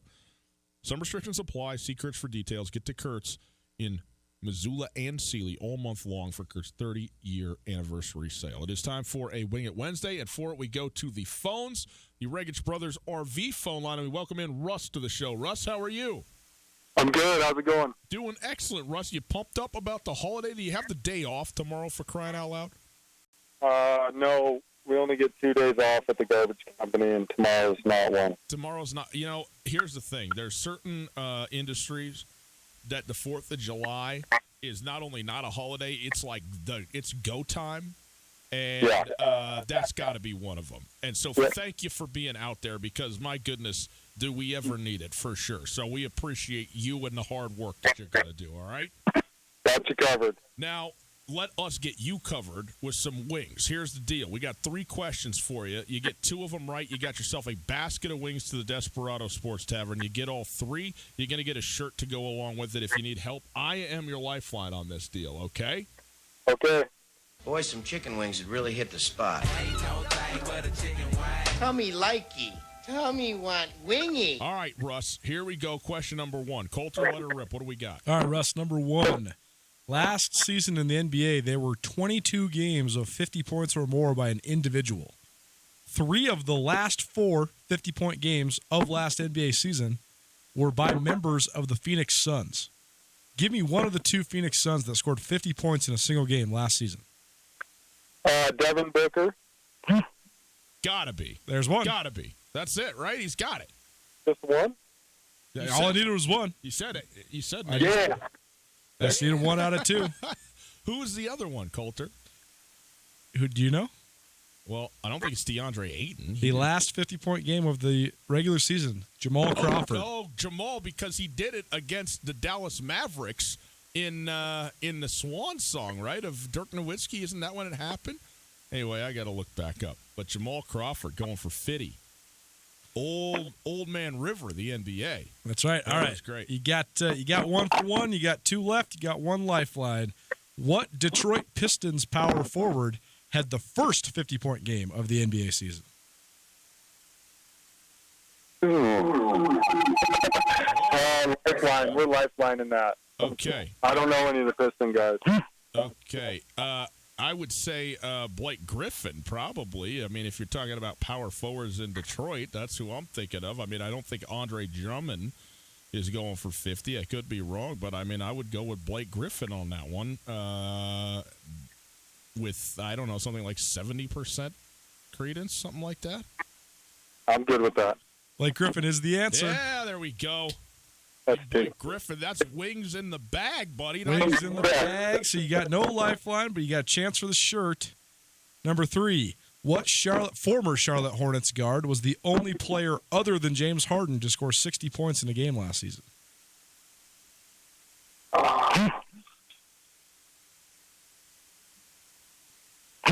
He's now a Boston Celtic. We can start there. That was my text going off. I'm not searching. Yeah.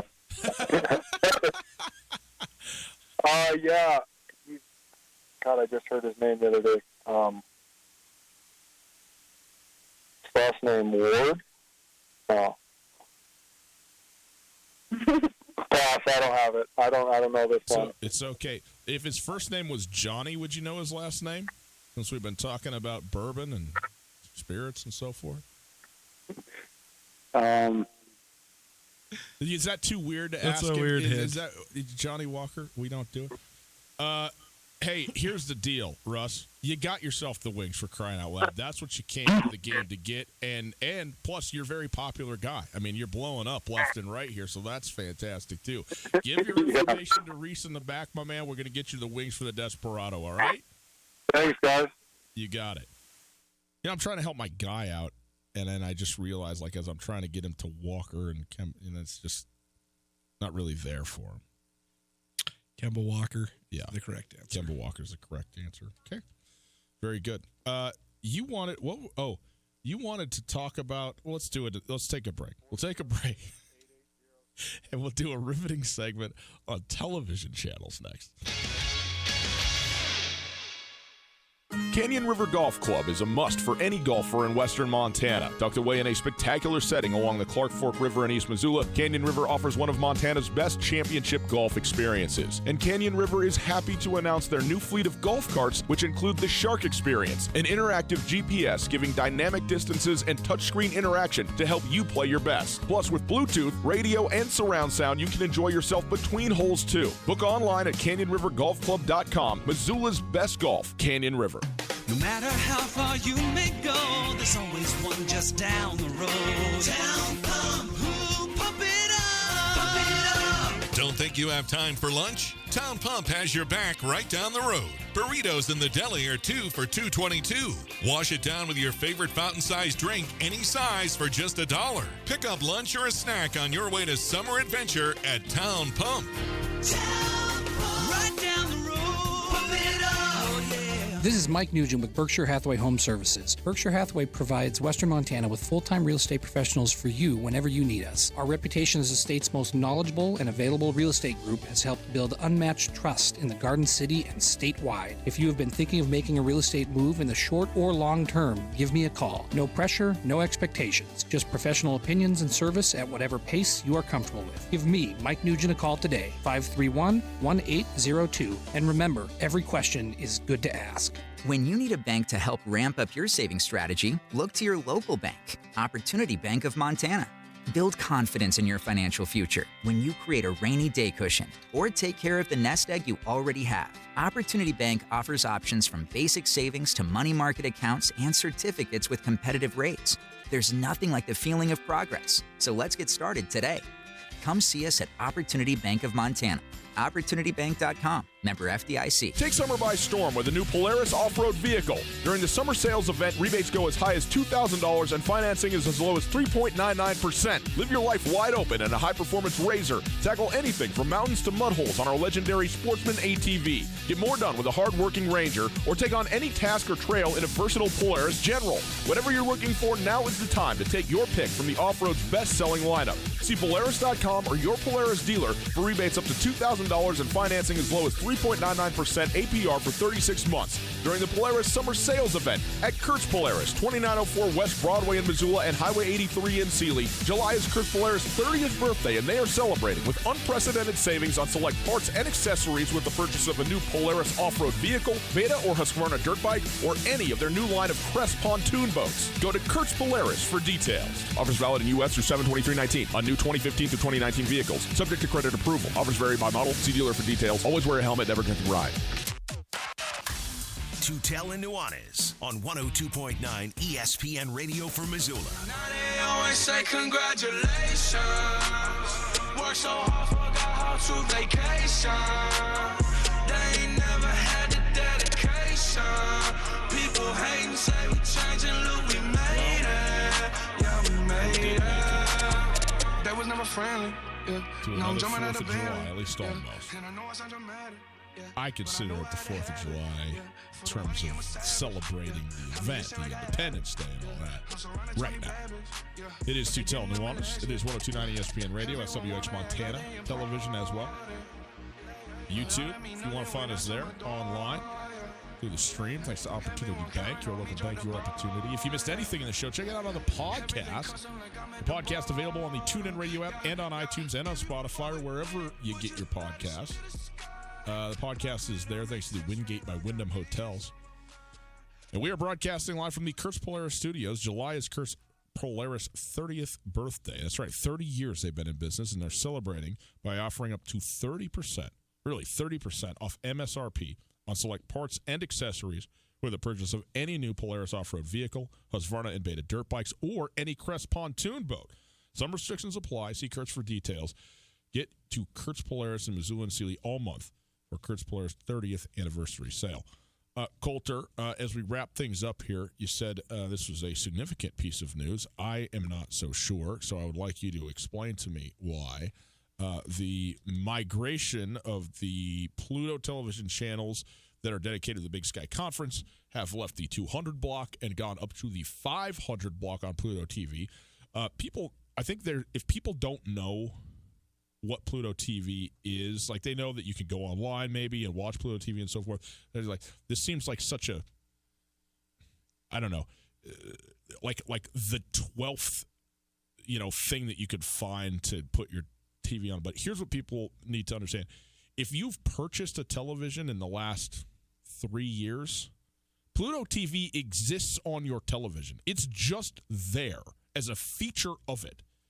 And so you don't have to subscribe to anything. You don't have to have, any of the networks, or you don't have to anything at all. It's in television itself as it is, and that is sort of I think the niche that Pluto has tried to carve out, in addition to being free, in addition to being on the internet and having the app and stuff. That's kind of what makes it different and quote unquote better from, or at least certainly more available than many of these other formats that you get. So that's the point of Pluto Television as such. You and I have talked about Pluto Television quite a lot as it pertains to the Big Sky Conference, and it is an interesting and valid conversation to have for sure for a number of different reasons. But go ahead, you talk to me, Coulter. How about you, Mark? Have you read The Tipping Point? No. By Malcolm Gladwell? I feel like I have, because you've talked to me so much. And Malcolm Gladwell is he's the man. He's right? a great thinker, great modern day thinker. He's got it going on. We've reached this point where almost every innovation in technology is already past the tipping point, so we don't even think about it. Mm-hmm. Like when we went from the antenna to get your TV signal to a cable, everybody knew, man, I'm getting cable. There's a cable that runs into my house that delivers me multiple channels. That's crazy. Then when a satellite dish was invented, now I have a satellite dish on my house. Yeah. Now people take for granted because it's all wireless. Right. So you don't know where your TV's coming from. But there's a distinct difference between your TV coming from a dish like you have, right, a cable like a lot of people have, yep, and streaming. Yeah. Streaming is now the newest advent of what used to be cable, of the ability to watch non-network television. There's multiple streaming platforms, Hulu, Netflix, Sling. Well, Pluto is a free streaming platform. So for the Big Sky to get in on Pluto TV is actually a big deal. Because, like you said, it comes just as a default app on smart TVs. Mm-hmm. And it's also free, which it's Hulu also free, and YouTube and all the other streaming applications, at least in their premium form, are not free. Totally. And Pluto TV and the Big Sky Governments have taken just a crazy amount of heat since getting the games on Pluto, because there's no real TiVo or DVR ability. The stream quality is just so all over the board. Sometimes it's great, sometimes it's just the worst. Like when the Grizz played at Cal Poly last year, they literally showed the back of a fan's head while they blew bubbles for the entire third quarter. That's just bad. It's bad. It's bad marketing. It's bad for the league in general. The quality of the stream, the way that it hits, it's not great. It's at times strobes in and out, or is unclear, is very choppy, or it can be really good, depending. But because of the way Pluto TV is structured and the way streaming TV works, there's a larger broadband and a larger ability to stream for more users off of one stream, the higher channels. So that's why this is a news of consequence. The Big Sky going from the 200 channels to the 500 channels, it's because they want more people to be able to watch it. I think what really the case is, I think that we kind of live in the echo chamber of Pluto TV, because I really don't think that there's massive amounts of people in San Luis Obispo, California, or Salt Lake City, Utah, or Portland, Oregon that are screaming, why is this stream so bad? Mm-hmm. If they're the type of people that want to watch Portland State or Sacramento State or Cal Poly or Weber State, they're probably just like, thank God that's on TV. Whereas in Montana, we get great game production when it's on SWX. Mm-hmm. You know it's going to be right there. It's live TV. Bam, you got all your friends and neighbors, Sean Rainey on the telly calling the game. And so I think then when it goes to the away game at Cal Poly, the away game at Western Illinois, and it's just amateur hour, then people just get furious. But what this indicates to me more than anything is that they just want, because when the Grizz are on the road, say the Grizz play at Cal Poly or Sac State, it's not a game where a lot of fans are going to go to that game. There's thousands and thousands, if not tens of thousands of people that want to watch that game. And if it's only on Pluto TV and you have a 200 channel, doesn't have the broadband, and then you have an amateur crew that's producing it, it's going to be a disaster. So hopefully even just letting the broadband be expanded a little bit will help the quality of the broadcast. No question. Here's the issue. Here's a couple of things to consider for me. First of all, for Montana State, it's written into the contract with Pluto that Pluto has one game of year for both of the schools that is only on Pluto television. Right. So now it's not merely nice to have it available, but now you're driving people, and this is how you're required to watch it if you're going to watch it.